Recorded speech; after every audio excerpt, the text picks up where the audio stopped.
Two, want to hear another banger? Hey man, I stumbled across a good video right now that's popular and going crazy.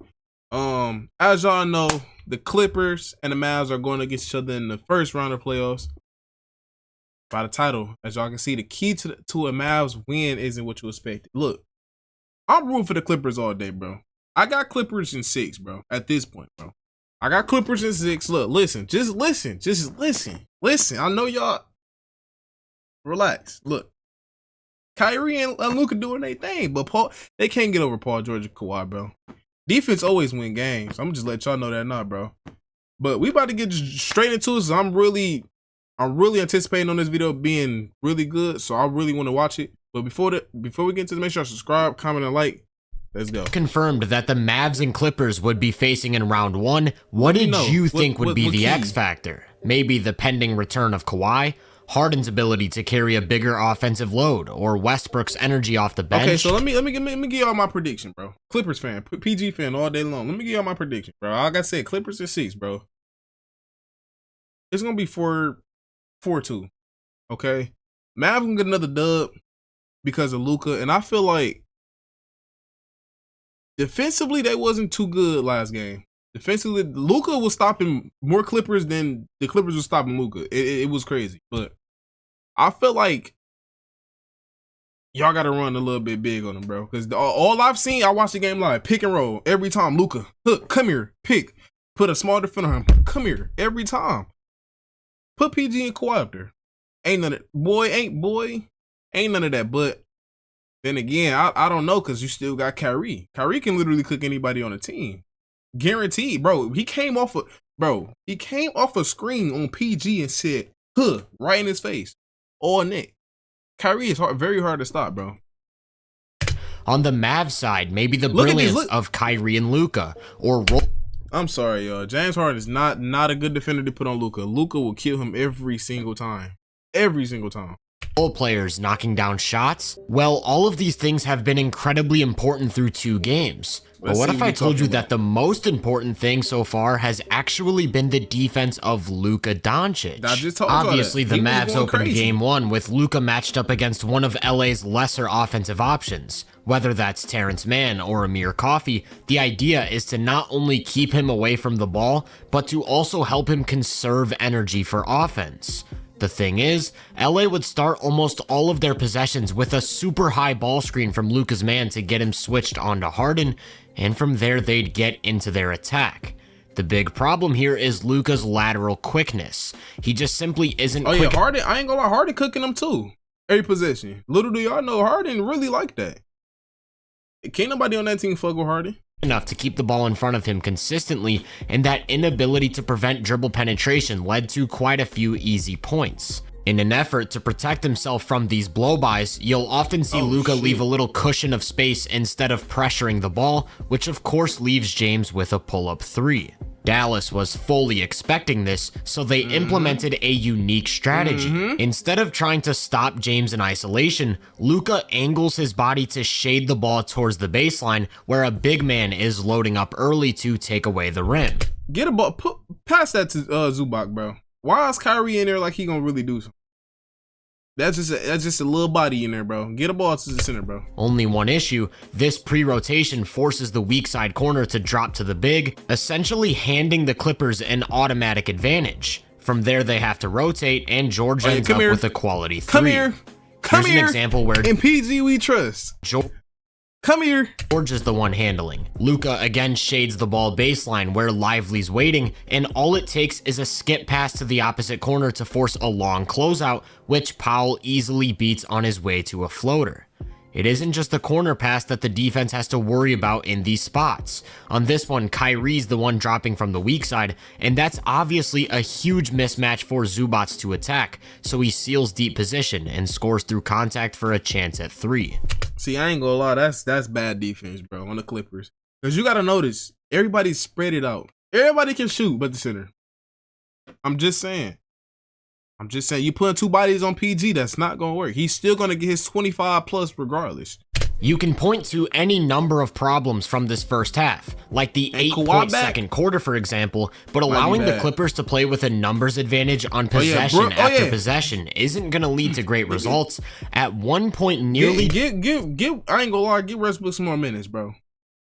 I feel like Westbrook can hold that high screen that they trying to set on the Clippers for. Westbrook can really get around that and stop anything. I feel like he's a better matchup than James Harden for Luka, for sure. For sure. Westbrook really be on that when it really comes down to trailing by as many as 30. In the second half, those same problems continue to show up. Luka tries to up the pressure, and Harden has no trouble getting around him. Then the rest of the defense has to collapse, which results in an open corner three. He could have made the same thing against George. With a simple hesitation and cross, he's left in the dust. And I think the bigger issue is that he just stands there and watches afterwards.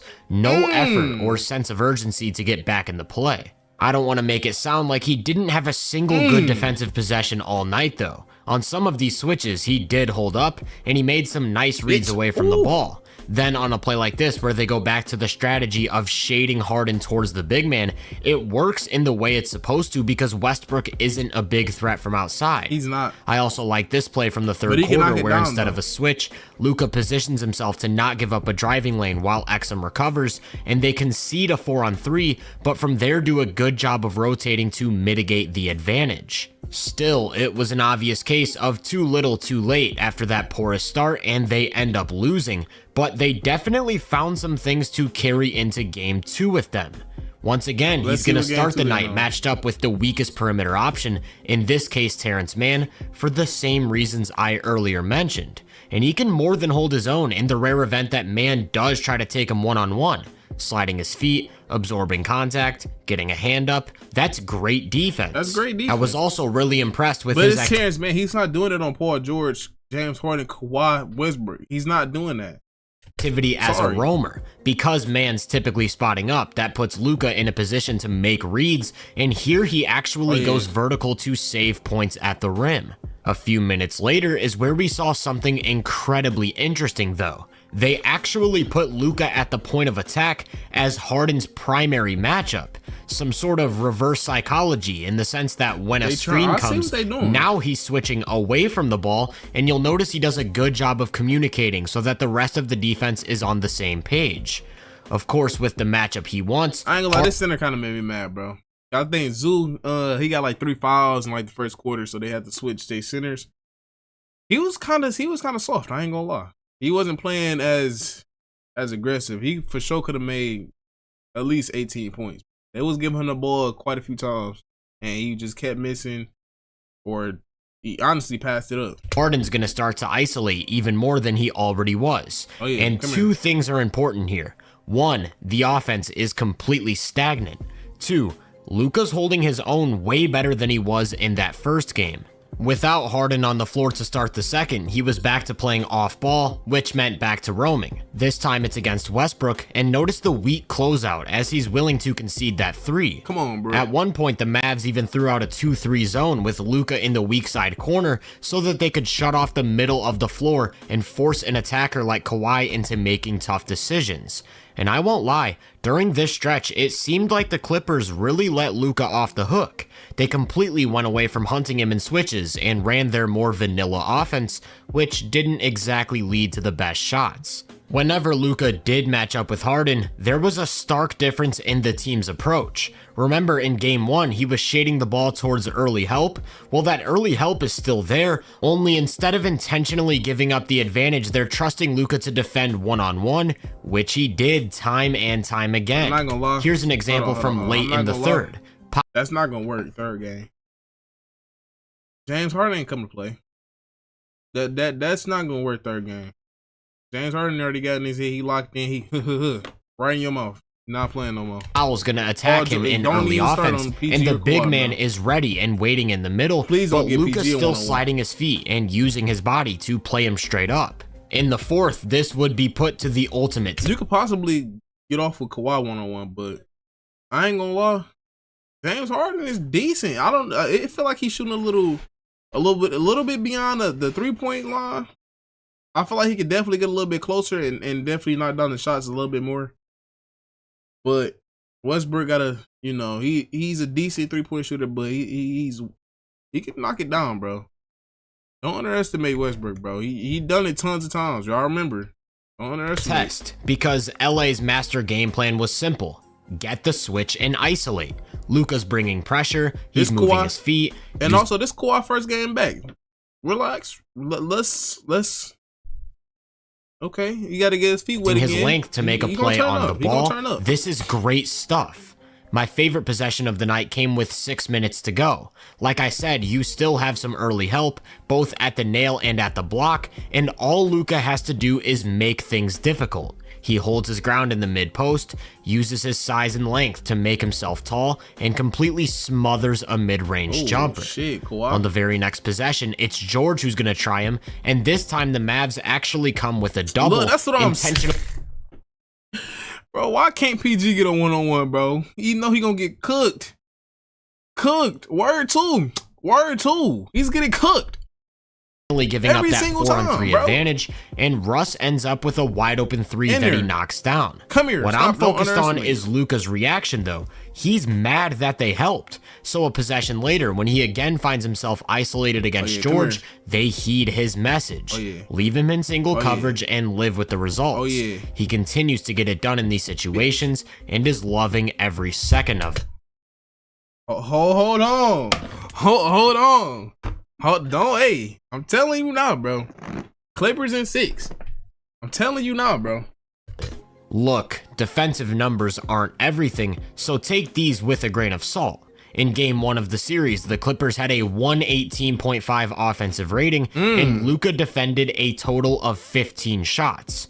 In game 2, they trusted him more, defending a total of 24 shots or 9 extra possessions, and the Clippers had an offensive rating of just 101.1.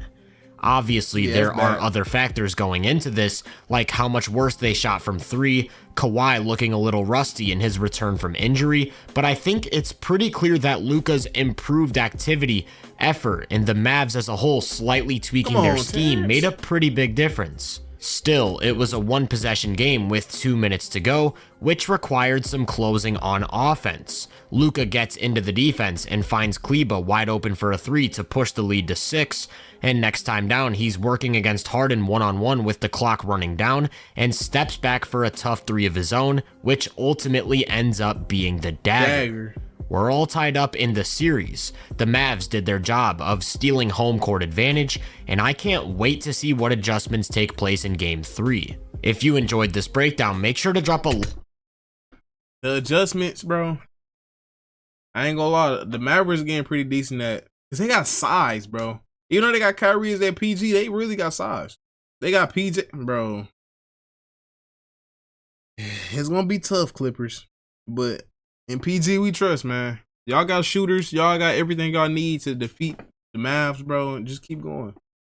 Keep going. Y'all really some ISO players. So y'all got to beat Luka.